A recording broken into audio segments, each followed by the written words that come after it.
Oman തീരത്ത് അപകടത്തിൽപ്പെട്ട Indian ചരക്ക് കപ്പലിൽ ഉണ്ടായിരുന്ന 14 ജീവനക്കാരെ രക്ഷിച്ചു. മണിക്കൂറുകൾ നീണ്ട പരിശ്രമത്തിന് ശേഷമാണ് ജീവനക്കാരെ രക്ഷിക്കാനായത്. എഞ്ചിൻ തകരാറിനെ തുടർന്നാണ് അപകടമുണ്ടായതെന്നും ജീവനക്കാരെ മുംബൈയിൽ എത്തിക്കുമെന്നും മസ്കറ്റിലെ ഇന്ത്യൻ എംബസി അറിയിച്ചു.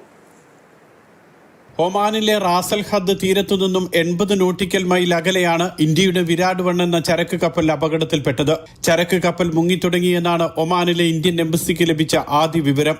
മേഖലയിൽ നിരീക്ഷണ പറക്കൽ നടത്തുകയായിരുന്ന അമേരിക്കൻ നാവികസേനയുടെ P-8 വിമാനത്തിലേക്കും സന്ദേശമെത്തി. തുടർന്ന് US വിമാനം കപ്പലിലെ ജീവനക്കാർക്ക് അടിയന്തര സഹായം എത്തിച്ചു.